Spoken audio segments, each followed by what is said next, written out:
மனதுருக்கம் உள்ளவர். நான் இந்த டாபிக் எப்படி எனக்கு ஆண்டவர் கொடுத்தாருன்னா, நான் அடுத்து இந்த பைபிள் ஸ்டடி முடிச்ச உடனேயே அடுத்த பைபிள் ஸ்டடிக்கு என்ன எடுக்கணும்ன்ற யோசனை போயிட்டே இருக்கேன் எனக்குள்ள. என்ன எடுக்கணும் ஆண்டவரே அப்படின்னு சொல்லிட்டு அப்படியே யோசிச்சுட்டே இருக்கும்போது, நான் ஜெபிக்கும் போது எனக்கு மனதுருக்கம் உள்ளவர்ன்றது எனக்குள்ள வந்துகிட்டே இருக்குது.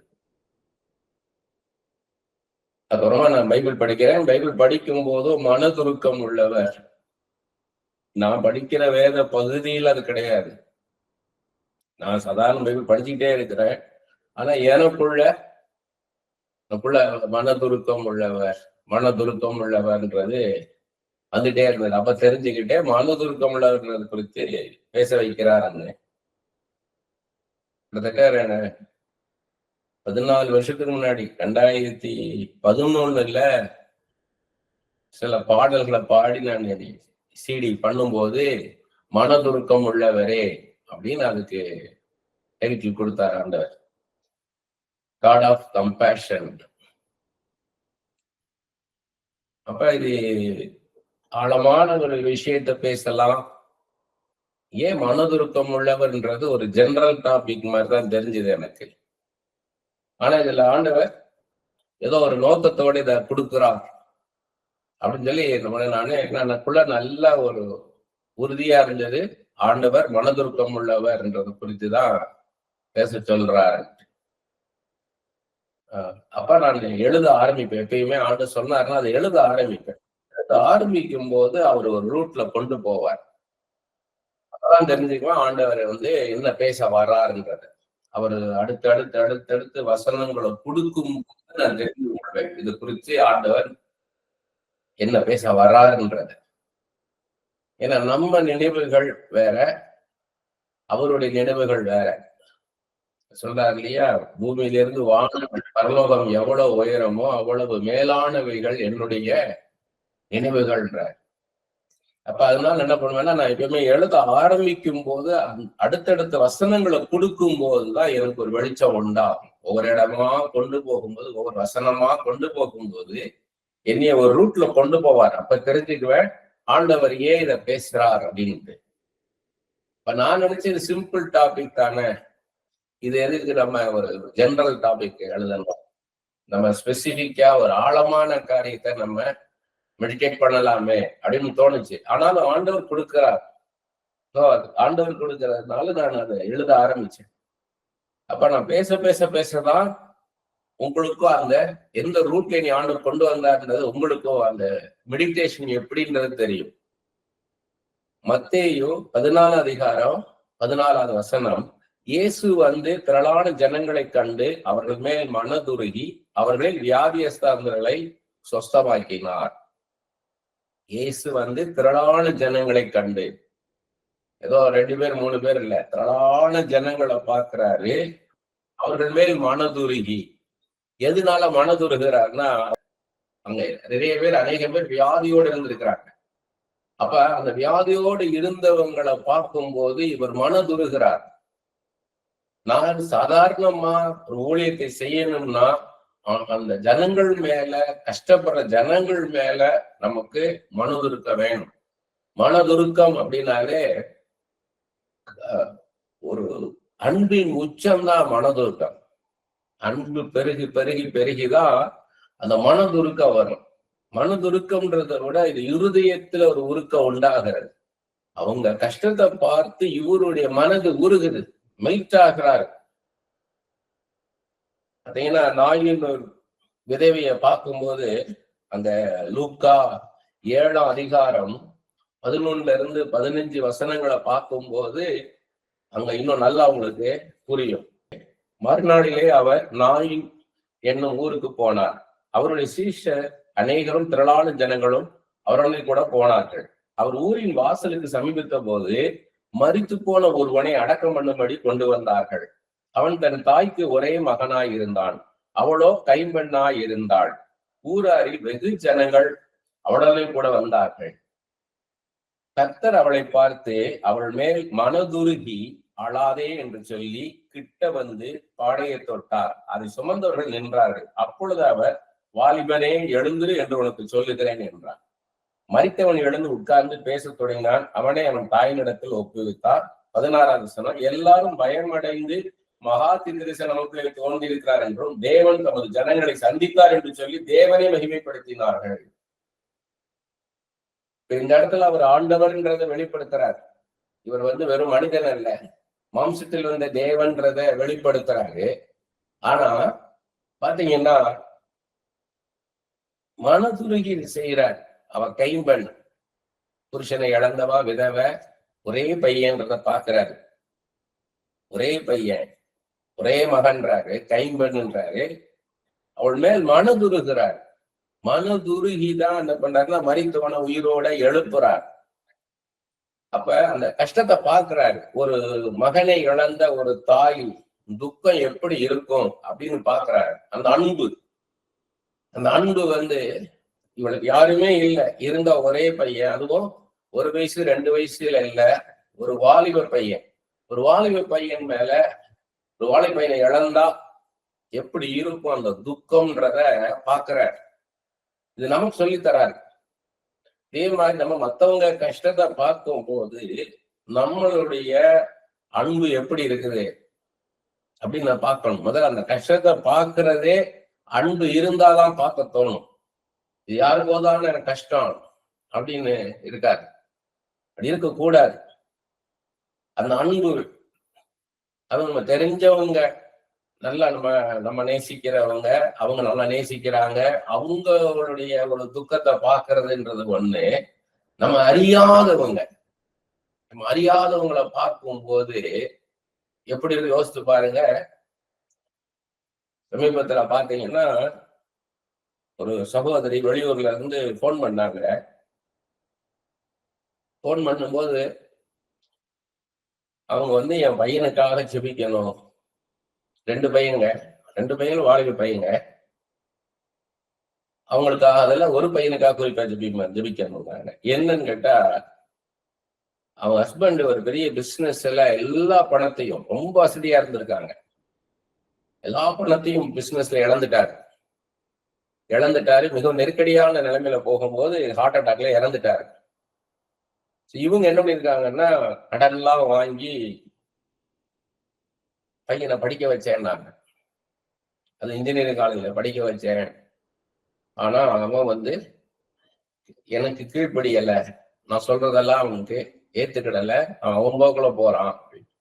சரி, அடுத்த பையனை பத்தி பேசவே மாட்டேங்கிறாங்க. 2 பையனை சொன்னாங்க. அடுத்த பையன் என்ன பண்றான்னா, அவனை படிக்கலாம் வைக்க முடியாது, அவன் மூளை வளர்ச்சி இல்லாதவன், வாலிப பையன், ஆனா மூளை வளர்ச்சி இல்லாதவன். எப்படி யோசித்து பாருங்க.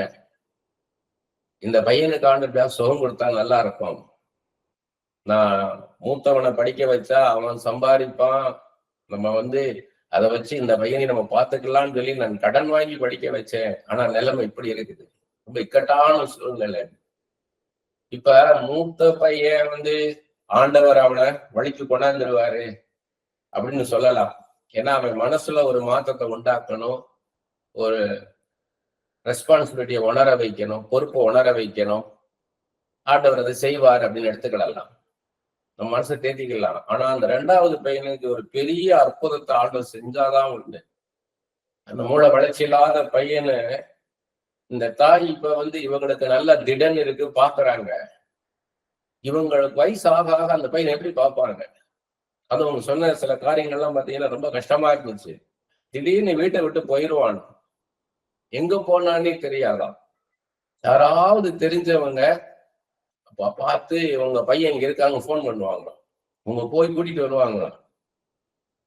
அவனை நாங்க அடைச்சியும் வைக்க முடியல, செயின்லயா கட்டி வைக்க முடியும்னு அழுகுறாங்க. ஜெபம் பண்ணுங்க அப்படின்னு. இது யாரோ ஒருத்தருங்களுக்கு தாங்க, எங்கேயோ இருக்காங்க, நம்ம முகம் கூட தெரியாது அப்படின்னு தோணல. சோ அவங்க பேரை கேட்டு தினமும் அவங்களுக்காக ஜெபிக்க ஆரம்பிச்சிருக்கிறோம். தினமும் அந்த சகோதரின் அந்த பிள்ளைகளுக்காக, மூத்தவன் மனம் திரும்பின யாரும் பொறுப்பு உணரணும். 2வது பையனை அந்த மூளையை தொட்டு சுகப்படுத்துங்கப்பா, உமால முடியும், ஒரு பெரிய மிராக்கிற்காக அப்ப எந்த அளவுக்கு நம்ம மனதுருக்கம் இருக்குதோ அந்த அளவுக்கு நம்ம பாரப்பட்டு ஜெபிக்க முடியும். அவங்க மேல நம்ம அன்பு செலுத்தாம, அவங்கள நேசிக்காம, அவங்க கஷ்டத்தை நம்ம உணரணும் அப்படின்னா அவங்கள முதல்ல அவங்க நேசிக்கணும். அவங்கள நேசிச்சாதான் அவங்க கஷ்டம் நமக்கு தெரியும். பாருங்க, மார்க் 6ஆம் அதிகாரம் 34வது வசனத்துல, இயேசு கரையில் வந்து அநேக ஜனங்களை கண்டு அவர்கள் மேய்ப்பினில்லாத ஆடுகளைப் போல் இருந்தபடியால் அவர்கள் மேல் மனதுருகி அநேக காரியங்களை அவர்களுக்கு உபதேசிக்க தொடங்கினார். முதல்ல பார்த்தோம் வியாதியஸ்தர்களை எல்லாம் சுஸ்தமாக்கினார்னு பார்த்தோம் மத்தேயில. இங்க என்ன பார்க்கிறோம்னா, மேய்ப்பினில்லாத ஆடுகளைப் போல் இருந்தபடியால் அவங்க அவங்கள வழி நடத்த ஆள் இல்லை, அந்த மாதிரி செதறி போன மாதிரி இருக்கிறாங்க. அவங்களுக்கு சரியான ஒரு வழியை காமிக்கிறதுக்கு அங்க ஆள் இல்லை. அப்ப என்ன பண்றாருன்னா அநேக காரியங்களை அவர்களுக்கு உபதேசிக்க தொடங்கினார். அவங்களுக்கு என்னென்ன வாழ்க்கையை குறித்து பேசி இருக்கிறார். இதுதான் வாழ்க்கை, வாழ்க்கை இப்படிதான் இருக்கும். வாழ்க்கையில எப்பயுமே மேடா இருக்காது, மேடு இருக்கும், பள்ளம் இருக்கும், பாலைவனமும் இருக்கும், செழிப்பும் இருக்கும், வறட்சியும் இருக்கும். இப்படி எல்லாம் என்ன பண்ணிருப்பாரு, வாழ்க்கை குறித்து பேசியிருப்பாரு. ஏன்னா அவங்க வாழ்க்கைய உணர வச்சிருப்பாரு. இதுதான் லைஃப், இதுல இப்படிதான் நடக்கணும் அப்படின்னு சொல்லி கொடுத்திருப்பாரு. யோபு 36ஆம் அதிகாரம் 5வது வசனம், இது எலிகு பேசினது. இதோ தேவன் மகத்துவம் உள்ளவர், அவர் ஒருவரையும் புறக்கணியார், மன உருக்கத்திலும் அவர் மகத்துவம் உள்ளவர். கர்த்தரை குறிச்சு ஓரளவு அறிஞ்சு வச்சிருக்கிறாங்க. சில காரியங்களை அவங்களால அறிய முடியல. யோபுவின் கஷ்டம் அவங்களுக்கு தெரியல. அது யோபு ஏன் கஷ்டம்னா அது ஆண்டவருக்கும் சாத்தானுக்கும் உள்ள ஒரு யுத்தம்ன்றது அவங்களுக்கு தெரியல. அது யோபு செஞ்ச பாவத்தினால இருந்ததுல சாத்தான் சோதித்து பார்க்கறான்றது தெரியல. கர்த்தர் அதை அனுமதிச்சிருக்காருன்றதை அவங்க அறிந்து கொள்ள முடியல. ஆனா ஒரு சைடு அவங்க ஆண்டவர் அறிந்து வச்சிருக்கிறாங்க. அதான் சொல்றான், மன உருக்கத்திலும் அவர் மகத்துவம் உள்ளவர். எதுல மகத்துவம்? மன உருக்கத்திலும். அவரை போல மனதுருக்கம் உள்ளவங்க யாரும் இருக்க முடியாது, அதுல மகத்துவமானவர். அப்ப அப்படின்னா தன்னை இப்படி சொல்றாங்கன்ற இப்ப இதை எப்படி நம்ம இது எனக்கு சொல்லி கொடுத்தாருன்னா, நான் மனதுருக்கம் உள்ளவர் அப்படின்றத நீ தெரிந்து கொள் அப்படின்னு எனக்கு சொல்லி கொடுக்கிறார். இதைத்தான் உங்களுக்கு சொல்லி கொடுக்க சொல்றார். மனதுருக்கம் உள்ளவர், என்னை நேசிக்க யார் இருக்கா? இதை அப்படின்னு நினைக்கலாம். இந்த மனுஷ அன்பெல்லாம் மாறியா இருக்குது.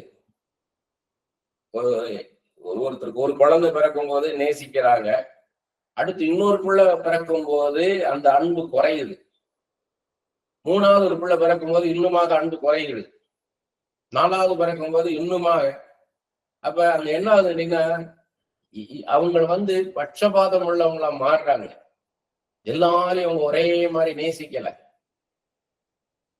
ஒரு குழந்தையே இல்லாம பல வருஷங்கள் குழந்தை இல்லாம இருந்து ஜெபம் பண்ணி ஆண்டவர் கொடுத்தாரு, ஆண்டவர் கொடுத்த பிள்ளைன்னு சொல்லி பாக்குறாங்க. ஆனா அடுத்தடுத்த குழந்தைகள் பிறக்கும் போது அந்த குழந்தை எவ்வளவு மேன்மையானது, இது கர்த்தர்ட்ட இருந்து நம்ம பெற்றுக்கொண்டதுன்றதை மறந்துடுறாங்க. இவங்க இஷ்டம் போல அன்பு கூற ஆரம்பிக்கிறாங்க. இவங்க சில பிள்ளைகள் என்ன பண்றாங்க, ரொம்ப நேசிக்கிறாங்க, சிலதை கண்டுக்காம விட்டுறாங்க. ஆனா ஆண்டவர் அப்படி இல்லை. அப்ப அந்த அன்புக்காக ஏங்குறவங்களை பார்த்து சொல்றாரு, நான் மனதுருக்கம் உள்ள தேவன், நான் அன்புள்ள தேவன் மாத்திரம் அல்ல, அன்பிலும் மகத்துவம் உள்ள தேவன், மனதுருக்கம் உள்ள தேவன். உன்னை கண்டு நான் மனதுருகுவேன். நீ கண்ணீர் விடும் பொழுது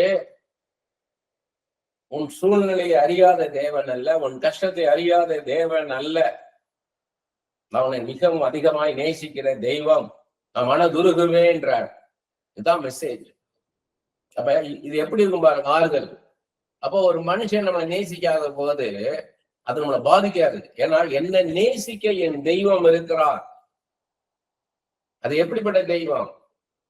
சர்வ வல்லமை உள்ள தேவன், சர்வ வல்லமையோட சர்வ அதிகாரம் உள்ள தேவன், எதையும் செய்ய வல்லவர், எப்பேற்பட்ட வியாதியை சுகப்படுத்துவார், எப்பேற்பட்ட கடினமான சூழ்நிலையை மாற்றி போட வல்ல தேவன். அவர் என்னை நேசிக்கிறார், எனக்கு எதையும் செய்து கொடுக்க வல்லமை உள்ள தெய்வம், அவர் என்னை நேசிக்கிறார். அது வரும் பொழுது இந்த மனுஷ அன்பு கிடைக்காதெல்லாம் நம்மளை பாதிக்காது. நம்ம அன்புக்காக ஏங்குறாங்க. மனுஷன் வந்து மத்த மனுஷனுடைய அன்புக்காக ஏங்குறாங்க. அவங்கள பார்த்து சொல்றாரு, நீ ஏன் மனுஷனை பாக்குற? மனுஷனுடைய அன்பு மாறி போகும், அது குறைந்து போகும், அது இல்லாமலும் கூட போகும். ஆனா என்னுடைய அன்பு என்றைக்கும் உள்ளது என்றார். சங்கீதம் 116:5 கர்த்தர் கிருபையும் நீதியும் உள்ளவர், நம்முடைய தேவன் மன உருக்கமானவர். மன உருக்கம் உள்ளவர், அவர் கிருபையுள்ளவர், நீதி உள்ளவர். மனுஷன் நீதி எதிர்பார்க்க முடியாது. ஆனா என்னிட்ட நீ நீதி எதிர்பார்க்கலான்றாரு. கிருபை வந்து மனுஷன் பண்ண முடியாது. நான் வந்து நீ எதிர்பாராத காரியத்தை, உனக்கு ஒரு பெரிய அற்புதத்தை உன் தகுதிக்கு மீறி கிருபையாய் நான் செய்து கொடுப்பேன்றார். என்ன அழகா சொல்றாரு பாருங்க. இத சங்கீதம் 86:15 பாக்குறோம், சங்கீதம் 103:8 பாக்குறோம். 2 சங்கீதமும் தாவீதுடையது. அதுலயும் மன உருக்கம் உள்ளவர், மனதுருக்கம் உள்ளவர்ன்றத ஆண்டவர் பேசுறாரு. அடுத்து யோனா 4 10-11 வசனங்களும் 2வது வசனமும், அதற்கு கர்த்தர், நீ பிரயாசப்படாததும் நீ வளர்க்காததும் ஒரு ராத்திரிலே முளைத்ததும் ஒரு ராத்திரிலே அழிந்துபடுவதுமான ஆமணக்குக்காக பரிதபிக்கிறாயே. வலதுகைக்கு இடதுக்கு வித்தியாசம் அறியாத 120,000 பேருக்கு அதிகமான மனுஷரும் அநேக மிருக ஜீவன்களும் இருக்கிற மகா நகரமாகிய நினிவேக்காக நான் பரிதவியாமல் இருப்பேனோ என்றார். இவர் ப்ராபசி சொல்லிட்டாரு. யோனா வந்து தீர்க்கதரிசனம் சொல்லிட்டாரு, நினிவே பட்டணத்து ஜனங்களை பார்த்து ஆண்டவர் உங்களை அழிக்க போறாருன்னு.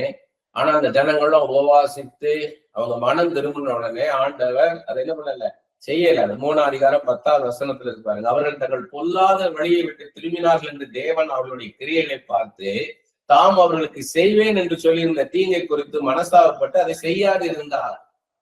ஆண்டவர் வந்து இவங்க மனம் திரும்பணும்ன்றது ஆண்டவருடைய நோக்கமா இருந்தது. அவங்களை அழிப்பது தேவ சித்தம் அல்ல. துன்மார்க்கனை அழிப்பது தேவ சித்தம் அல்ல.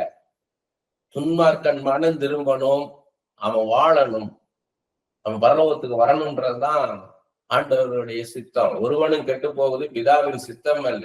எல்லாரும் ரட்சிக்கப்படணும், எல்லாரும் தன்னண்டே வரணும்ன்றதுதான் ஆண்டவருடைய சித்தம். அவன் சுய வழியில போய் பாவத்துல விழுந்துட்டான். அவன் வந்து மனதிற்கு தன்னை வரணும் தான் விரும்புறாரு. அவனுக்கு தண்டனை கொடுக்கணும்ன்றது ஆண்டவருடைய சித்தம் கிடையாது. அவனை அழிப்பது தேவ சித்தம் இல்லை. அதுக்காக அவனை உருவாக்கல. அதான் சொல்றாரு, ஒரு ஆமணக்கு செடி வளருது, எல்லாருக்கும் தெரியும். ஒரு ஆமணக்கு செடி வளருது, அதுல வந்து அந்த நிழல்ல சந்தோஷமா இருக்காரு யோனா. ஒரு விஷப்பூச்சி வருது, விஷப்பூச்சி வந்து என்ன பண்ணுது, அந்த ஆமணக்கு செடியை அழிச்சு போடுறது, உஷ்ண காத்து அடிக்குது, உடனே சலிச்சு போறான். அப்பதான் சொல்றாரு, நீ பிரயாசப்படலும் நீ வளர்க்காததும் ஒரு ராத்திரிலே முளைச்சு ஒரு ராத்திரி அழிந்துபடுவதுமான ஆமணக்குக்காக பரிதபிக்கிறாயே. இந்த 120,000 பேரை குறித்து நான் எவ்வளவு பரிதபிப்பேன்றார். அப்ப ஆண்டவர் வந்து ஒரு பரிதபிக்கிற தேவனாக இருக்கிறாரு.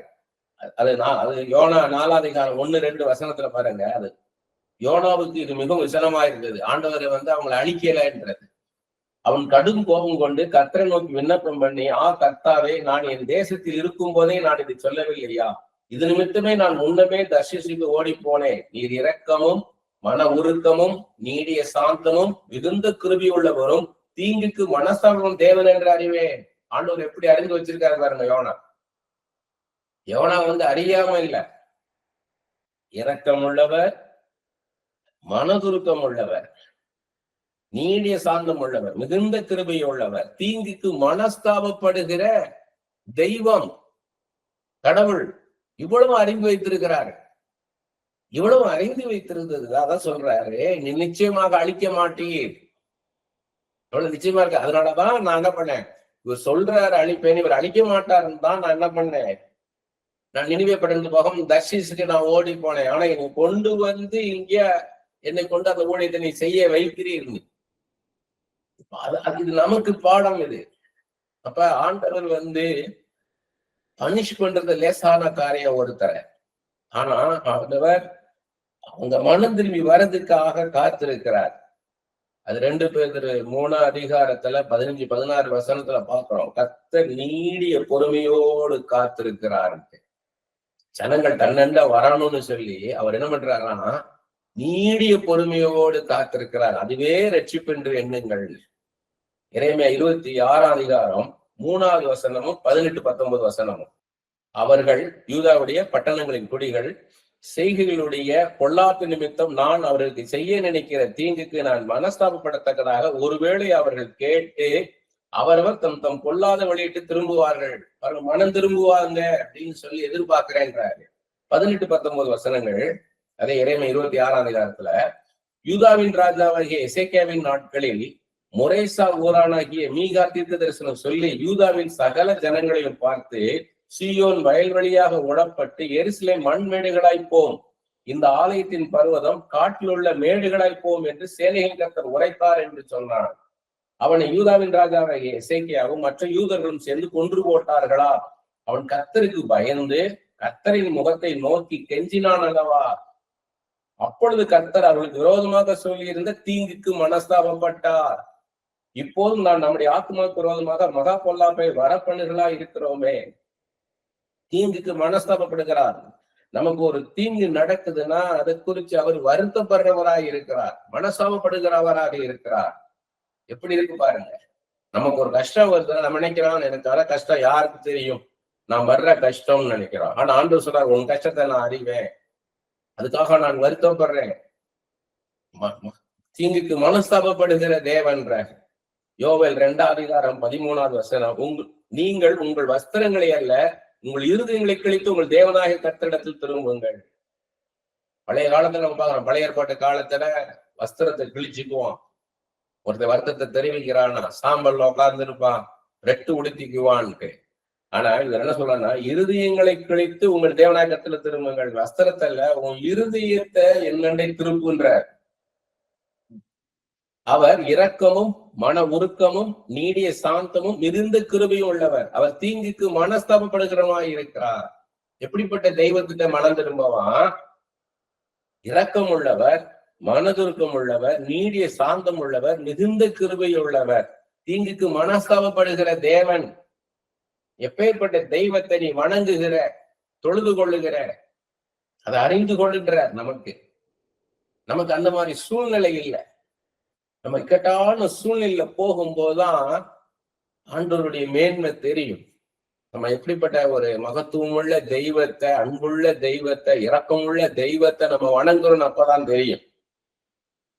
2 சாமுவேல் 24ஆம் அதிகாரம் 16வது வசனம். தேவதூதன் எருசலேமை அழிக்க தன் கையை அதன் மேல் நீட்டின பொழுது கர்த்தர் அந்த தீங்குக்கு மனஸ்தாபப்பட்டு ஜனங்களை சந்தரிக்கிற தூதனை நோக்கி, போதும், இப்போது உன் கையை நிறுத்தி என்றார். அந்த வேளையில் கர்த்தருடைய தூதன் எபூசியனாகிய அர்வனாவின் போரடிக்கிற களத்திற்கு நேரே இருந்தான். ஜனங்களை அழிக்க சொல்லிட்டார் தேவதூதன்ட்ட. அழிச்சுட்டு வரும்போது என்ன பண்றாருன்னா, அவருக்கே கஷ்டமா இருக்கு, நிறுத்திட்டார்.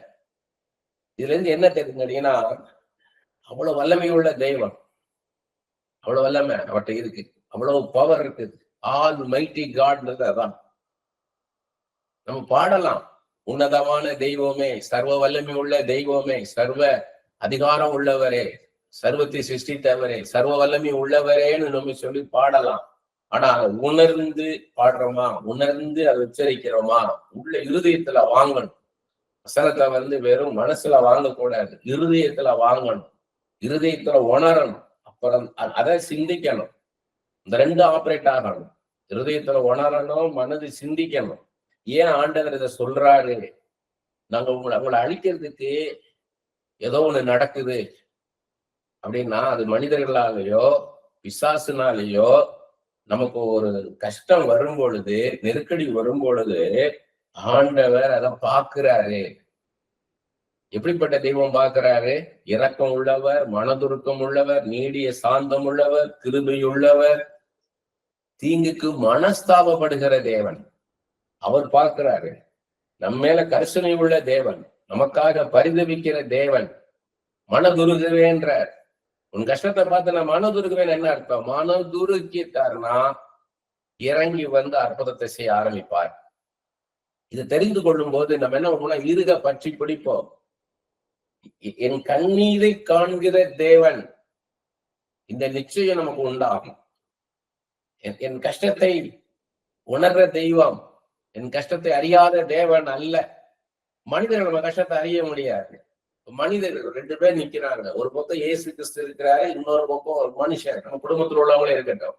நம்ம கஷ்டத்தை மனுஷங்க புரிந்து கொள்ள மாட்டாங்க, உங்க உங்க உங்க இருதயத்துல உள்ள கஷ்டத்தை. ஆனா இயேசு கிறிஸ்து அறிவார். ஏன்னா மனுஷன் இருதயத்தை பார்க்க முடியாது, ஆனா ஆண்டவர் இருதயத்தை பார்ப்பார். இருதயத்தின் ஆழத்துல நம்ம எவ்வளவு கஷ்டப்படுறோம். அதான் தாவீது சொல்றாரு, என் ஏங்கல்களை நீர் அறிவீரப்பா, என் ஏங்கல்களை நீர் அறிவீர். இருதயத்தின் ஆழத்துல உள்ள ஏக்கத்தை ஆண்டவர் அறிவார். வெளியே இருக்க கண்ணீர்னா ஆண்டவர் உள்ள இருக்க கண்ணீரை பார்க்கிற தேவன். உள்ள எவ்வளவு வருத்தத்தோட இருக்கிறோம். யாத்ரா 32 அதிகாரம் 14வது வசனம். அப்பொழுது கர்த்தர் தம் ஜனங்களுக்கு செய்ய நினைத்து தீங்கை செய்யாதபடிக்கு பரிதாபம் கொண்டார். எவ்வளவு பரிதபிக்கிறார் பாருங்க. அவர் என்னை அழிச்சிருவேன் அப்படின்னு மோசைக்கு சொல்றாரு.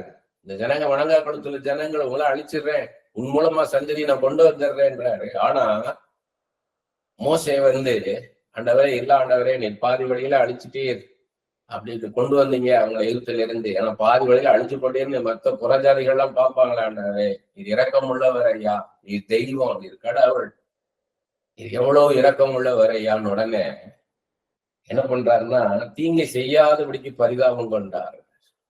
ஒரு பரிதாபம் கொள்றவரா இருக்காரு. நமக்காக பரிதபிக்கணும்னா இருக்கிறார், ஆண்டவர் இருக்கிறார். மனுஷன் தேவையில்லை.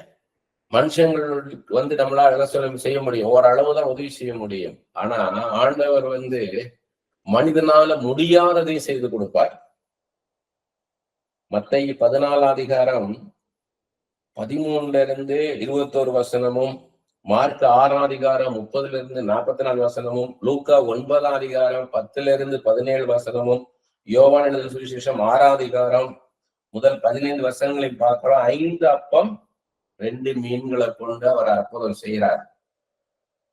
அதுல யோவான் எழுதின சுவிசேஷம் 6 அதிகாரம் 12 வசனத்துல, ஒன்றும் சேதமாய் போகாதபடிக்கு மீதியான துணிக்கைகளை சேர்த்து வையுங்கள் என்றார். அப்ப அந்த 5 அப்பம் 2 மீன்கள் அந்த அற்புதம் செய்யும் போது அவர் ஜனங்களை பார்த்து பரிதவிக்கிறாரு. ஜனங்களுக்காக ஜனங்களுடைய பசிய பார்க்கிறார். பசியோடு இருப்பாங்களே, இவங்களை நானே ஆகாரம் கொடுத்து அனுப்பணும்னு நினைக்கிறார். அந்த பசியை உணர்கிற தெய்வமா இருக்கிறார். நம்ம சரீரத்தில் உள்ள பசி, அது சின்ன பசங்கள்ல இருந்து பெரியவங்க வரைக்கும் இருந்திருப்பாங்க, பசியோடு இருப்பாங்களே பார்க்கிறாரு. அவர் பார்க்கிற பார்வை பாருங்க எப்படி இருக்குன்னு பாருங்க. பசியை பார்க்கிற தேவனா இருக்கிறார். நம்ம அவங்கள்ட்ட இது இருக்குது, அவங்கள்ட்ட அது இருக்குது அப்படின்னு பாக்குறோம். ஆனா அவங்களுக்குள்ள கஷ்டத்தை நம்ம பாக்குறோமா? அந்த கஷ்டத்தை பார்க்கும் போதுதான், அவங்களுடைய நெருக்கடியை பார்க்கும் போதுதான் நமக்கு இந்த மனதுருக்கம் வரும். அடுத்து பாத்தீங்கன்னா 7 அப்பம் சில சிறுமீன்களை வைத்து அவர் அற்புதம் செஞ்சது தெரியும். மத்தேயு 15 அதிகாரம் 32 38, மார்க் 8 அதிகாரம் 9 வசனங்களையும் பார்க்கிறோம். 7 அப்பம் சில சிறு மீன்களை வைத்து ஆண்டவர் என்ன பண்றாரு, அற்புதம் செய்யறார். அப்பவும் என்ன பண்றாரு கேட்டீங்கன்னா, மத்தேயு 15 அதிகாரம் 32 வசனம், பின்பு இயேசு தம்முடைய சீஷர்களை அழைத்து ஜனங்களுக்காக பரிதபிக்கிறேன் சொல்றார் பாருங்க. ஜனங்களுக்காக பரிதபிக்கிறேன், இவர்கள் என்னிடத்தில் 3 நாள் தங்கி இருந்து சாப்பிட ஒன்றுமில்லாது இருக்கிறார்கள். இவர்களை பட்டினியாய் அனுப்பிவிட எனக்கு மனதில்லை, வழியில் சோர்ந்து போவார்களே என்றார். மார்க் 8 அதிகாரம் 2 வசனத்துல மார்க் எப்படி சொல்றார் பாருங்க. ஜனங்களுக்காக பரிதபிக்கிறேன், இவர்கள் இப்பொழுது என்னிடத்தில் தங்கியிருந்த 3 நாளாய் சாப்பிட ஒன்றுமில்லாது இருக்கிறார்கள். இவர்களில் சிலர் தூரத்திலிருந்து வந்தவர்களாகையால் நான் இவர்களை பட்டினியாய் வீட்டிற்கு அனுப்பிவிட்டால் வழியில் சோர்ந்து போவார்கள் என்றார்.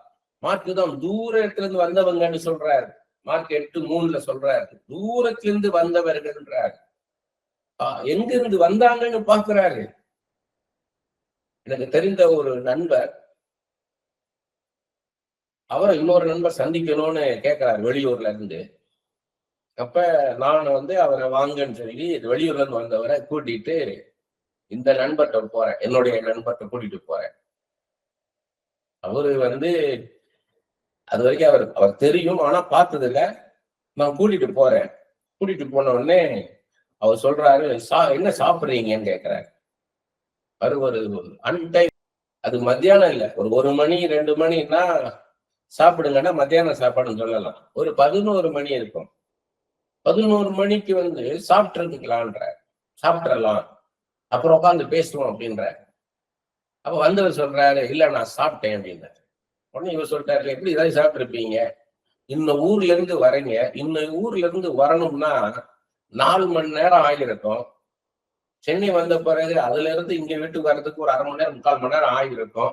அப்படின்னா நீங்க 7 மார்னிங் கிளம்பியிருப்பீங்க, அந்த நேரத்துல எப்படி சாப்பிட்டுருப்பீங்க.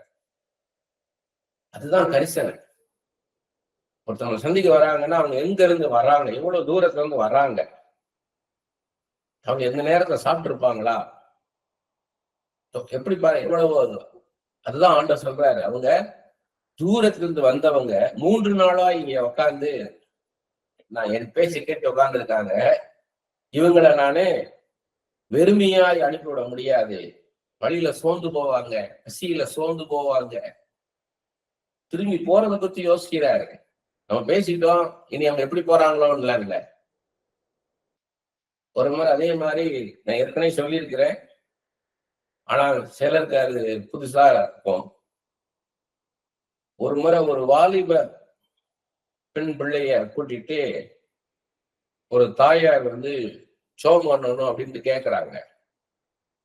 அவங்க சென்னையில இன்னொரு கடைசியில இருக்காங்க, நாங்க இன்னொரு கடைசியில இருக்கோம், அவங்க இன்னொரு கடைசியில இருக்காங்க. அவங்க நார்த்ல இருக்காங்க, நாங்க சவுத்துல இருக்கிறோம். ரொம்ப தூரம், கிட்டத்தட்ட 1.5 மணி நேரம் 1.25 மணி நேரம் ஆகும் அவங்க கிளம்பி வரணும்னா. ஜோம் பண்ணணும்ட்டு நான் சொன்னேன், நான் போன்லயே நான் ஜோம் பண்றேன் அப்படின்றேன். அப்ப அவங்க மனசு கேட்கல, அவங்களுக்கு மனசு கேட்காம வச்சுக்கணும் கிளம்பி வந்துட்டாங்க. நம்ம ஜெபிச்சும் அவங்க என்ன பண்ணாங்க, மனசு கேட்கல, ஏன்னா நிறைய காரியங்களை பேசணும்னு சொல்லி கிளம்பி வந்துட்டாங்க. வந்த வீட்டுக்கு 9:30 மணி நைட்டு. அவங்க டிராபிக்ல அவங்க வரத்துக்கு ரொம்ப நேரம் ஆகிருக்குது. இப்ப எனக்கு என்ன பாரம்னா, இப்ப நான் உட்காந்து பேசி கவுன்சில் பண்ணணும், அந்த வாலிப பெண் பிள்ளைக்கு நான் கவுன்சில் பண்ணணும், அப்புறம் தான் நான் ஜெபிக்கணும். அதுதான் அவ்வளவு தூரம் கூப்பிட்டு வந்துட்டாங்க. இப்ப இவங்களை இப்படியே நான் அனுப்பிச்சு விட முடியாது. இப்ப இவங்க பாதுகாப்பா போகணுமேன்றதான் எனக்கு மனசுல பாரம் ஆயிடுச்சு. அப்ப நான் பேசவும் செய்யணும், இவங்க பாதுகாப்பா போகணும். அப்ப நான் முடிவு பண்ணேன், இவங்க பஸ்ல ஏறி வந்திருக்காங்க, இனி நம்ம இப்ப டாக்ஸி ஏற்றி அனுப்பிச்சிருவோம், அந்த பணத்தை நம்மளே கொடுத்துருவோம். ஆனா அந்த டிரைவரை பாதுகாப்பா கொண்டு போய் சேர்த்துட்டு எனக்கு போன் பண்ணுன்னு சொல்லி அவங்கள ப்ரே பண்ண வச்சு, அவங்க ப்ரே பண்ணிட்டு அவங்களுக்கு சாப்பாடும் கொடுத்து அவளை அனுப்பிச்சு வச்சுட்டேன். நான் இந்த டாக்ஸிக்காரருக்கு பணத்தையும் கொடுத்து அனுப்பிச்சு வச்சுட்டு அவங்க போய் சேர்ற வரைக்கும் நானும் மனைவி ஜெபம் பண்ணிட்டே இருந்தோம். ஆண்டவரே பாதுகாப்பாய் கொண்டு போய் சேர்த்துங்க பாட்டு. அந்த பிள்ளையை நம்ம பிள்ளைய போல பார்க்கணும். அந்த வாலிப பெண்ணுக்கு பாதுகாப்பு முக்கியம். நமக்கு என்ன, நம்ம வேண்டாம் தான் வந்துட்டாங்க அப்படின்னு நினைக்க கூடாது. நிறைய பேர் அப்படி நினைக்கிறாங்க. ஆண்டவர் ஒரு காரியத்தை சொல்றாரு, அந்த காரியத்தை நம்ம அது கீழ்படியாம ஏதோ பண்ணிட்டாங்க அப்படின்னா உடனே ஆண்டவர் கோபமாயிட்டு நான் சொன்னேன் நீ செய்யலன்னு சொல்லி அதுக்கான தண்டனை அனுபவிக்க விட்டுருவாரு. இல்ல, பரிதவிக்கிறவர் அது சொல்றாரு, பிதாவே இவர்களை மன்னியும், தாங்கள் செய்கிறது இன்னதென்று அறியாது இருக்கிறார்கள் என்றார். அவங்க மனுஷன் அறியாம இருக்கிறாங்களே. அவங்க தாயாரை பார்க்க மாதிரிதான் இருந்தது. அவங்க கஷ்டம், இந்த ஊழியக்கார்ட்ட நேரா போய் ஜெபிச்சோம்னா பெரிய அற்புதம் நடந்துரும், வாலிப பிள்ளை திருந்திடுவா. ஏன்னா அழிவுக்கு நேரா போறா. இந்த தாயார் எவ்வளவு சொல்லியும் அந்த பிள்ளை புரிஞ்சுக்கிடல. அப்ப என்ன பண்றாங்க, அதுக்காக கூட்டிட்டு வராங்க. இந்த ஊழியக்காரர் ஜெபிச்சா ஒரு அற்புதம் நடந்துராதா அப்படின்னு சொல்லி வராங்க. அப்ப அந்த பாரத்தை நான் பார்த்தேன், அந்த தாயுடைய பாரத்தை. அதே நேரத்துல அவங்க பாதுகாப்பா போகணுமே, இது யாரோ ஒரு பிள்ளை தானே, எப்படியோ போறாங்க அப்படின்னு நினைக்க முடியாது. யாரோ தானே பாத்தீங்கன்னா ஆண்டவர் நாம மேம்படுறா சொல்றேன். எங்களுடைய ஜபமே காலையில நானும் மனைவி சேர்ந்து ஜெபிக்கிறதே மற்றவங்களுக்காக ஜெபிக்கிறதா ஏராளமா இருக்கும். அதுதான் எங்களுக்கு திருப்தியை தருது.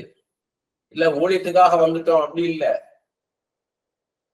இன்னைக்கு காலையில சர்ச்சுக்கு போகும்போது அந்த டாக்ஸி டிரைவர் அவர் அறியாம பேச ஆரம்பிக்கிறாரு என்கிட்ட. 4 கிலோமீட்டர் தான், ஒரு 4 நிமிஷத்துல போயிருவோம். ஆனா அவர் சொல்றாரு, ஐயா 20 வருஷத்துக்கு முன்னாடி நான் நிறைய பேரை கூட்டிட்டு இதே சபைக்கு வருவேன், இதே சர்ச்சுக்கு நான் வருவேன்யா, அந்த ஃபயர் போயிருச்சியா அப்படின்றாரு. கண்ணெல்லாம் கலங்குது, இந்த கண்ணெல்லாம் மறைக்குதுயான்றாரு. என்னன்னு கேட்டா, அவங்கள 2 காரியத்தை சொன்னாரு. ஒண்ணு, அவங்க மனைவி பிரிஞ்சு போயிட்டாங்க. அந்த 4 வயசு பிள்ளைய பொம்பளை பிள்ளைய விட்டுட்டு கிளம்பி போயிட்டாங்க. நல்லா அதுக்கு முந்தின நாள் வரைக்கும் சந்தோஷமா தான் இருந்தோம். அவங்க இந்த பேஸ்புக்கு, இந்த வாட்ஸ்அப்னு இதுல இப்படியே போனாங்க. அதுல யாரோடையோ கனெக்ட் ஆகிட்டு திடீர்னு பெட்டி எடுத்து கிளம்பி போயிட்டாங்க. அவன் பிள்ளைய தானியே வச்சுக்கோ, மிஷின் மாதிரி இருந்தா பெத்துட்டே வச்சுன்னு கொடுத்துட்டு போயிட்டாங்க. இது வரைக்கும் 5 வருஷம் ஆச்சு. அந்த பிள்ளைய எங்க அண்ணன் வீட்டுல விட்டு வளர்க்குறேன்யா. இப்ப அண்ணனும் அம்மா இருந்தாங்க, அது வரைக்கும் பாருங்க, அம்மா இறந்துட்டதுனால உன் பிள்ளைய கூட்டிட்டு போ. இன்னொரு பக்கம் என் நண்பர்கள் நல்லா சேர்ந்து ஜெபிப்போம். ஏன் இந்த மலைக்கு, ஏர்போர்ட்டுக்கு எதிர்த்தாப்புல இருக்க இந்த மலையை அப்படி ஜெபம் பண்ணுவோம். ஏன் 4-5 பேர் சேர்ந்து, அவங்கெல்லாம் சேர்ந்து என்னைய கிட்டத்தட்ட 7-8 லட்சம் ஏமாத்திட்டானுங்க. எனக்கு ரொம்ப ஏமாந்து போயிட்டேன். அப்படி ஆண்டவர் அற்புதம் செய்வார். ஒரு சொல்றதுக்காக தான் இந்த டாக்ஸில இந்த நேரம் நான் நேர வச்சிருக்கலாம். ஆண்டவர் நிச்சயமா அற்புதம் செய்வார். உங்க மனைவிய நீங்க மன்னிச்சு ஏற்கணும், எப்பனாலும் நான் ஏத்துக்குவேன் ஆடுன்றார். நான் அதனால ஆண்டவர் விட்டு நான் ரொம்ப தூரம் போயிட்டேன், ரொம்ப தூரம் போயிட்டேன்றார். இப்ப நான் பைபிள் படிக்கல, நான் டைரி எழுதுறேன்றார். என் வாழ்க்கையில ஒவ்வொரு நாளும் முக்கியமான காரியங்கள் நடந்ததோ அதெல்லாம் டைரி எழுதுறேன்றார். டைரி வச்சிருக்கிறேன்.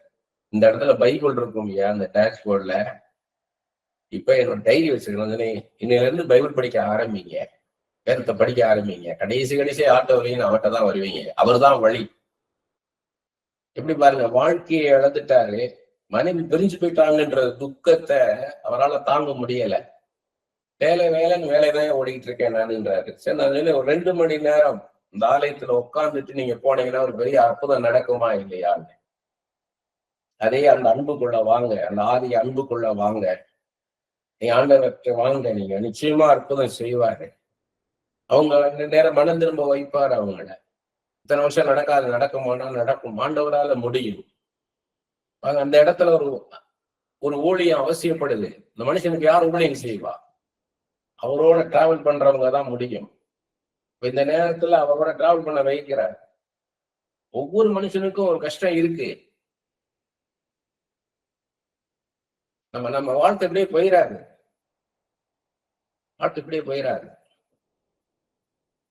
அதனாலதான் சொல்றாரு, வாழ்க்கையில மேடு இருக்கும், பள்ளம் இருக்கும், வனாந்திரம் இருக்கும், செழிப்பும் இருக்கும், வியாதி இருக்கும், சுகமும் இருக்கும், கண்ணீர் இருக்கும், களிப்பும் இருக்கும். இதெல்லாம் கடந்துதான் நம்ம வாழ்க்கைய போகணும். அந்த நேரத்துல நம்ம ஆண்டவர் தான் உதவி செய்வார். ஒரு ஆறு குறுக்க வருது, அந்த ஆற்றை கடக்கணும்னா ஆண்டவர் தான் உதவி செய்யணும். மனுஷனால முடியாத காரியம் நடக்கும்.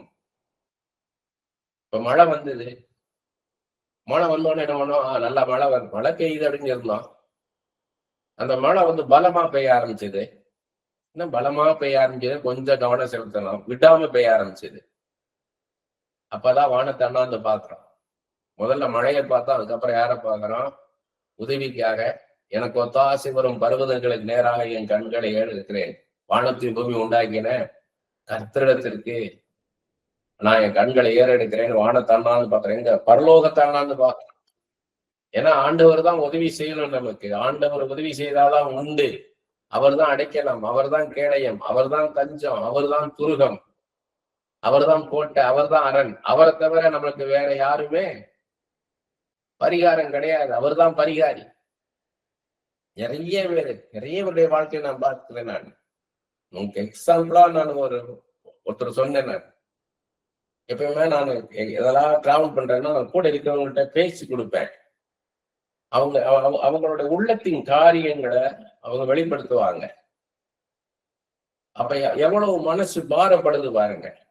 வெளியூர் சமீபத்துல போயிருக்கும் போது ஒரு இடத்துக்கு ஆட்டோல போறோம், நான் என் நண்பர்களும் 2 பேர், நாங்க 3 பேர் போறோம். அப்ப அந்த ஆட்டோக்காரர்கிட்ட வந்து என் ஃப்ரெண்டு பேசுறான், அரசியலை பத்தி கேட்கிறான், இந்த எலெக்ஷன் எப்படிங்க இருக்கும் என்னன்னு. அவர் எலெக்ஷன் பத்திலாம் நான் யார்ட்டும் பேசுறது இல்லைங்க, அரசியல் கட்சிகளை பத்தி எல்லாம் யார்ட்டும் பேசுறது இல்லைங்க. அப்ப அவன் என்ன சொல்லிட்டான், நாங்க எந்த அரசியல் கட்சியை சேர்ந்தவங்க கிடையாதுங்க, நீங்க தாராளமா பேசலாம். ஒரு ஆட்டோல போயிட்டு அதே வெயிட் பண்ணி அதுல நாங்க திரும்பி வரணும், நாங்க போகும்போது பேச மாட்டேன்ட்டாரு. சரி, நல்ல அவர் ஒரு கொள்கையோட இருக்காரு, பரவாயில்ல, அரசியலை பத்தி பேசினா பகை உண்டாகும். திருப்பி வரும்போது நாங்க எதுவுமே கேட்கல, நாங்க ஆரம்பிச்சதுல இருந்து நாங்க தங்கி இருக்கிற இடம் வரைக்கும் பேசிக்கிட்டே வந்தாரு, 1/2 மணி நேரம் முழுக்க முழுக்க. எவ்வளவு பாரம்ன்றீங்க அவருக்கு. இந்த பட்டணம் இப்படி இருக்குது, பாழா கிடக்குதுன்ற ஒரு அடிப்படை வசதியிலே இருக்காம பாருங்க. ஒரு அடிப்படை வசதியே மனுஷனுக்கு இல்ல பாருங்க. நம்பிக்கையோட கூட நம்ம ஓட்டு போடுறோம், ஆனா அவங்க ஏதாவது செஞ்சாங்களா பாருங்கன்னு சொல்லி அவ்வளவு பாரம் இருக்கு, அவ்வளவு. அப்ப அந்த பாரம் எல்லாருக்குள்ள இருக்குது, ஒவ்வொருத்தருக்கும் ஒவ்வொரு விதமான பாரம். அவர் சொல்றாரு, யாரு ஆட்சிக்கு வந்தாலும் என்னங்க, நான் ஆட்டாதானே ஓட்ட போறேன்ற, நான் கடைசி வரைக்கும் ஆட்டாதானே ஓட்ட போறேன், ஆனால் சந்தோஷமா ஓட்டணுங்க. இப்படி இப்படி குண்டும் குழியுமா கிடக்குது, எவ்வளவு வசதிகள் இல்ல பாருங்க. ஒன்னா சொல்றாரு, என்னென்ன வசதிகள் இல்லைன்னு சொல்றாரு.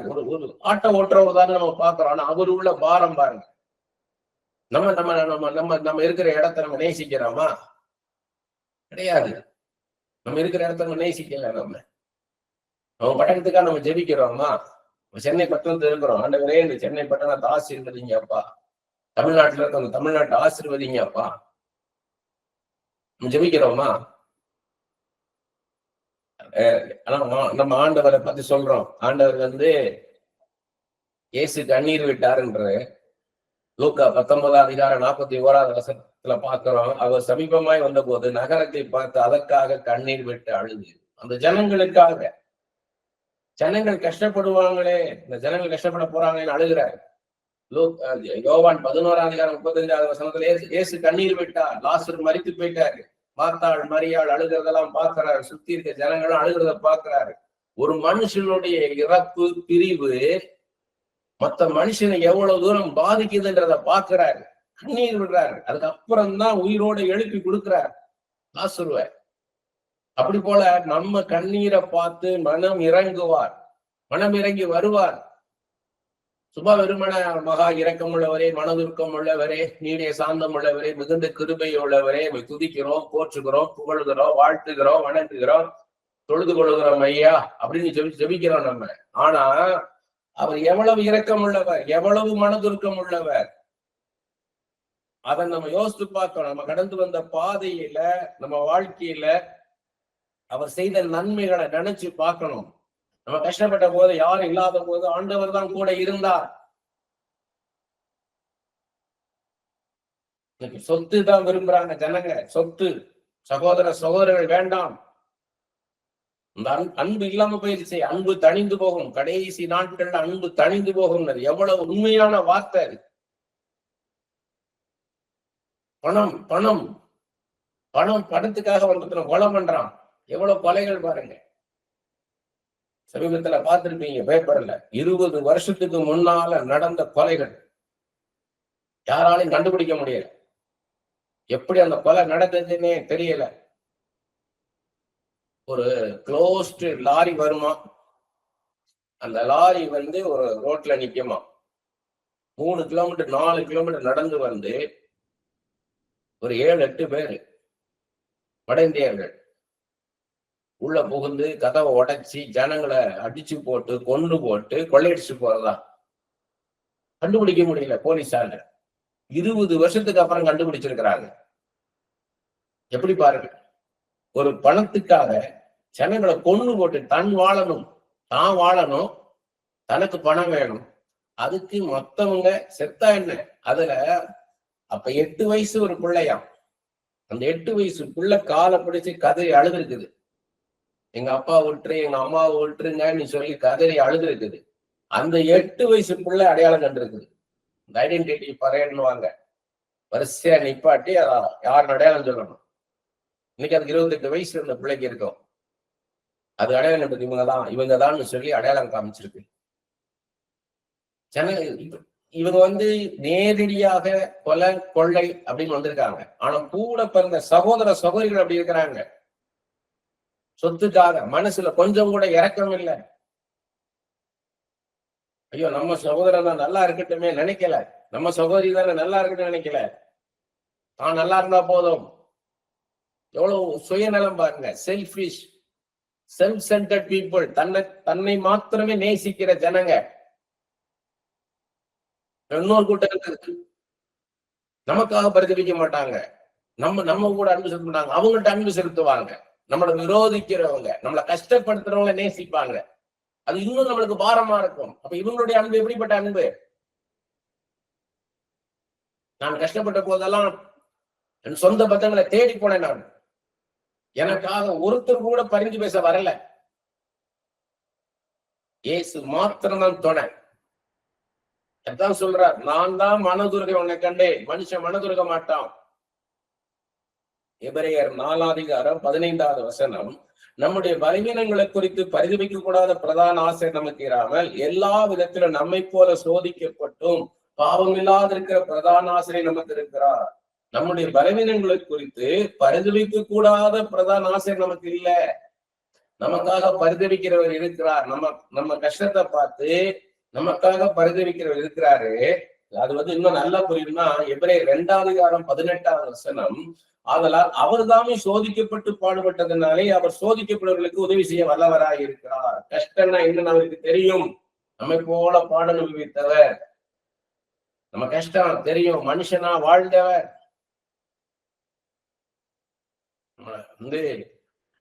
மனுஷனா வாழ்ந்தவர். அவர் ஆண்டவருங்க, கடவுளுங்க, எல்லாம் கடந்து போனவர். அவருக்கு என்னங்க இல்ல, அவர் மனிதனாக நம்மை போல இங்கே இருந்து வாழ்ந்தவர். அவர் பெயர் சொல்லுனாங்க ஆண்டவரா இயேசு கிறிஸ்துவ, பிசாசுகளின் தலைவன். அதனாலதான் பிசாசுகள் இவனுக்கு கீழ்ப்படிந்து போனோடனே போகுது. எப்படி இருக்கு யோசித்து பாருங்க. கர்த்தர் பாத்தீங்கன்னா ஆண்டவர் யோசிப்போட கூட இருக்கிறார். போத்திபார் வீட்டுல யோசிப்பு அடிமையா இருந்த போது யோசிப்போட கூட இருக்கிறார். அது ஆதிகம் 39:2-3 வசனங்களை பார்க்கிறோம். கர்த்தர் யோசிப்போடு இருந்தார், அவர் காரிய சித்தோடனா இருந்தார். யோசிப்பு கூட கொடுத்த வேலையெல்லாம் சக்சஸ்ஃபுல்லா செய்யறாரு. அப்ப போத்திபார் பாக்குறார், யோசிப்போடு கூட ஆண்டவர் இருக்கிறார், அதனாலதான் அவன் செய்யறதெல்லாம் சக்சஸ்ஃபுல்லா இருக்கு. மிச்சவங்கிட்ட கொடுக்கும் போது அது ஃபெயிலியர் ஆகுது, ஆனா யோசிப்பிட்ட கொடுக்கும் போது மாத்திரம் சக்சஸ்ஃபுல் ஆகுதுன்னா அவனுடைய வணங்குகிற தெய்வம் தான் வித்தியாசம். மற்றவங்களுக்கும் யோசிப்புள்ள வித்தியாசம் வணங்குகிற தெய்வம். அப்ப அந்த தெய்வத்து நிமித்தம் தான் சக்சஸ்ஃபுல்லா இருக்கான்னு பார்க்க வைக்கிறாரு போத்திபார. சிறைச்சாலையில யோசிப்பு சிறை கைதியா இருந்த போதும் ஆண்டவர் கூட இருக்கிறார். அது 39:21-23 3 வசனங்களை பார்க்கிறோம். சிறைச்சாலை தலைவன் என்ன பண்ணிட்டா, எல்லா பொறுப்பையும் யோசிப்புக்கு கொடுத்துட்டான். அவன் கண்கள்ல தேவையடைக்க செய்யறாரு. அப்ப எதுக்கு சொல்றாருன்னா, நம்ம கூட ஆண்டவரோடு இருக்கிறார், நம்ம கஷ்டத்தின் மத்தியில் நம்மளோட கூட இருக்கிறார். நம்ம கண்ணீரை காண்கிற தேவன், நமக்காக மனதுருகுகிற தேவன், மனதுருகுகிற தேவன் நம்மோடு கூட இருக்கிறார். நம்ம கஷ்டத்தை பார்த்து நமக்காக மனதுருகுகிற தெய்வம் நம்மோடு கூட இருக்கிறார். தானியலோட கூட இருந்தார். பாபிலோனில் தானியல் அடிமையா இருந்த போது ஆண்டவர் கூட இருந்தார். சிங்க கெபியில தானியலை தூக்கி போட்ட போது ஆண்டவருக்கு கூட இருந்தார். சிங்கங்களின் வாயை கட்டி போட்டார். நீங்க இதைத்தான் ஜெபத்துல அறிக்கை செய்யணும். சிங்க கெபியில தானியலோடு இருந்து சிங்கங்களின் வாயை கட்டி போட்ட தெய்வம், இது என்னோட கூட இருக்கிறீரப்பா. சிங்கங்கள் மேற்கொள்ள விடல. சிங்கங்கள் தானியலை ஒன்றும் செய்யாதபடிக்கு தடுத்து போட்டாரு. சிங்கத்தின் வாயை கட்டி போட்டவர். அப்படி போல இந்த சூழ்நிலை என்னை மேற்கொள்ளாது, இந்த சூழ்நிலையை நான் ஜெயிப்பேன், என்னை ஜெயிக்க வைப்பீரப்பா, இதெல்லாம் தாண்டி நான் வருவாண்டவரேன்னு சொல்லி அறிக்கை செய்யணும். அதுதான் சொல்லியிருக்காரு, தானியலின் தேவன் என் தேவன். சாத்ராக் மேஷாக் ஆபேத்நேகோ அக்னி சூழலிலிருந்து விடுவித்தாரு. அப்படி போல நம்மளை விடுவிப்பாரு. ஆனா நம்ம என்ன பண்றோம்னா, இன்னைக்கே ஒரு விடுதலை வந்துடணும். நம்ம சூழ்நிலைகளை கொண்டு, நம்மளை சுற்றி இருக்கிற மனுஷர்களை கொண்டு நம்மளை ஷேப் பண்ணுவார். ஜாய்ஸ் மேயர் பாத்தீங்கன்னா அவங்க மெசேஜ் நீங்க எதுனாலும் போட்டு பாருங்க. ஆண்டவர் நான் மேம்பட சொல்றேன், அவங்களுக்கு எனக்கு எந்த சம்பந்தம் கிடையாது. நீங்க ஜாய்ஸ் மேயருடைய எந்த மெசேஜும் போடுங்க, அவங்க அதான் சொல்லுவாங்க. சூழ்நிலைகள் மாத்துங்க நம்ம சொல்லி ஜெபம் பண்றோம். நம்ம என்ன பண்றோம்? சூழ்நிலைகளை மாத்துங்கப்பா, இனி சுற்றி இருக்கிற கடினமான மனுஷர்களை மாத்துங்கப்பா. ஆண்டவர் ஏன் அதை அனுமதிச்சார்? ஆண்டவர் சித்தம் இல்லாம நடக்கல. ஏன் ஆண்டவர் அனுமதிச்சிருக்காருன்னா என்னை செம்மைப்படுத்த, என்னை செம்மைப்படுத்த. ஏன் அதை சஸ்டெயின் ஆகுதுன்னா, நான் அது ஷேப் ஆகி நான் பொறுமை உள்ளவன் ஆகணும், நான் நீடிய பொறுமை உள்ளவனாக மாறணும், நான் மனதிற்கும் உள்ளவனாக மாறணும், நான் நீடிய சாந்தம் உள்ளவனாக மாறணும். அதுக்குதான் அதை அனுமதிக்கிறார். எக்ஸ்பீரியன்ஸ்ட் பீப்புள் பாத்தீங்கன்னா மெச்சூர்டா இருப்பாங்க, முதிர்ச்சி உள்ளவங்களா இருப்பாங்க, நல்ல அனுபவஸ்தாளிகள். ஏன்னு கேட்டீங்கன்னா அடிபட்டு அடிபட்டு அடிபட்டு செம்மையா இருப்பாங்க. அவங்க நல்லா ஒரு பதப்படுத்தப்பட்ட கதையை போல ஆயிடுவாங்க. அவங்க செம்மையாயிருவாங்க. கஷ்டங்கள் மேல கஷ்டங்கள் வரும்போது இது சின்ன கஷ்டம், இது அதோட பெரிய கஷ்டம், அது இதோட சின்ன கஷ்டம், இது பெரிய கஷ்டம், எல்லா கஷ்டங்களை பார்க்கும்போது ஒரு ஒரு ட்ரெயினை மிஸ் பண்ணிட்டாங்களா, ஒரு பஸ்ஸை மிஸ் பண்ணிட்டாங்களா? இல்ல, இது கர்த்தர் அனுமதிக்கிறார். ஏன்னா பல கடந்து வந்த பாதைகள் இதே மாதிரி எவ்வளவோ காரியத்தை மிஸ் பண்ணிருப்பாங்க. சமீபத்துல ஒரு 4 நாள் முன்னாடி ஒரு ஸ்கூல்ல பேசுறதுக்காக போயிருந்தேன். அப்ப அந்த ஸ்கூல்ல பேசி முடிச்சுட்டு, டீச்சர்ஸ் மத்தியில பேசி முடிச்சுட்டு உட்காந்து அங்க பேசிட்டு இருக்கோம். அங்க இருந்து கிளம்பணும், விடைபெற்று கிளம்பணும். 2 பிரின்சிபால் அந்த ஸ்கூல்ல 2 பிரின்சிபாலும் பேசுறாங்க. அடுத்த நாள் அவங்க இன்னொரு ஊர்ல போய் பெஸ்ட் பிரின்சிபால் அவார்டு வாங்கணும் 2 பேரும். அடுத்த நாள் காலையில பிளைட்ல போகணும். ஒருத்தவங்க அதுல ஒருத்தவங்க நல்ல வயதுல மூத்தவங்க, இன்னொருத்தவங்க வயதுல இளையவங்க. இந்த வயதுல இளையவங்க சொல்றாங்க, இந்த மாதிரி 100 பிளைட் கேன்சல் ஆயிடுச்சு, நாளைக்கு பிளைட் போகுமான்னு தெரியலையேன்றாங்க. டென்ஷன்ல சொல்றாங்க. அப்ப என்ன பண்ணலான்ட்டு இவங்க என்ன நோக்கில கேட்கறாங்கன்னா, இன்னைக்கே கார் எடுத்துட்டு போயிடலாமா, இப்பயே கிளம்பி போயிட்டோம்னா நம்ம ரீச் ஆயிடலாமேன்ட்டு. ஏன்னா அந்த அவார்டை வாங்கணும். ஆனா அந்த வயதுல மூத்தவங்க சொல்றாங்க, ரொம்ப ரிலாக்ஸ்டா சொல்றாங்க, பிளைட் போனா போவோம், கேன்சல் எல்லாம் விட்டுருவோம், அவ்வளவுதான். எப்படி பாருங்க, ஒரு அவார்டு அவங்களுக்கு பெருசா தெரியல. ஏன்னா அவங்க கடந்து வந்த பாதைகள் எவ்வளோ பிளைட்டை மிஸ் பண்ணிருப்பாங்க லைஃப்ல. இதோட பெரிய காரியங்களை இழந்திருப்பாங்க, மனுஷர்களை இழந்திருப்பாங்க. அதுக்கப்புறமா சொன்னாங்க அவங்க, ஒரு இழப்பு, ஒரு மனுஷனுடைய இழப்பு அவங்க குடும்பத்துல எவ்வளவு பெரிய ஒரு பாதிப்பை உண்டாக்கின்னு அப்புறமா சொல்றாங்க அவங்க. ஒரு அவார்டா முக்கியம், மனுஷனே நான் இழந்திருக்கேனே. அப்ப நீங்க நல்லா தெரிஞ்சுக்கலாம், ஒருத்தவங்க ஒரு சின்ன பிரச்சனையை எடுத்து பெருசா பேசிட்டு இருந்தாங்கன்னா இம்மெச்சூர்ட், இன்எக்ஸ்பீரியன்ஸ், அனுபவம் இல்லாம பேசுறாங்க, முதிர்ச்சி இல்லாம பேசிட்டு இருக்காங்க. கஷ்டங்கள் தாண்டி வருவதான் தெரியும். அதான் சொல்ற ஆண்டவன், உன் கஷ்டத்தை அறியாத தேவன் அல்ல, நான் இதே பூமியில மனுஷனா வாழ்ந்தவன் தான், எதிர்ப்புகள் மத்தியில நான் வாழ்ந்தவன் தான். எப்படி யோசித்து பாருங்க, ராஜாதி ராஜன், தேவாதி தேவன், கர்த்தாதி கர்த்தன், ஆண்டவர், சர்வ வலிமையுள்ள தேவன், ஒரு சாதாரண ஒரு தச்சனுடைய குமாரனா இருக்கிறார். யோசேப்புக்கும் மரியாளுக்கும் கீழ்ப்படிந்து இருக்கிறார். சுத்தி இருக்கிற ஜனங்கள்லாம் ஒரு தச்சனுடைய குமாரனை தான் பாக்குறாங்க. அதை ஏத்துக்கிறாரு பாருங்க. 30 வருஷம் தச்சனுடைய குமாரனா தான் வாழ்ந்தார். 30 வயசுலதான் ஊழியத்தை செய்ய ஆரம்பிக்கிறார். 3.5 வருஷம் தான் பரலோகத்துக்கு போயிட்டாரு. ஆனா நம்ம என்ன நினைக்கிறோம், எனக்கு நம்ம ஈகோ விடுதா, ஒரு இடத்துல நம்மளை கண்டுக்காம இருந்துட்டாங்கன்னு உடனே நம்ம மனசு பதறுது. நமக்குள்ள ஸ்தானத்தை கொடுக்கலையே, நமக்குள்ள ஸ்தானத்தை கொடுக்கலையேன்னு சொல்லி மனசு பதறுது. சாதாரணமா ஒரு கூட்டத்தோட கூட்டமா போய் உட்கார உங்களால முடியலையா? அப்போ உங்களுக்கு ஈகோ, எனக்குள்ள நான் லைம் லைட்ல இருக்கணும், நான் என் மேல வெளிச்சவங்கள எல்லாரும் பார்க்கணும்னு நினைக்கிறோம். எல்லாருமே பிரபலத்தை நோக்கி ஓடுறாங்க.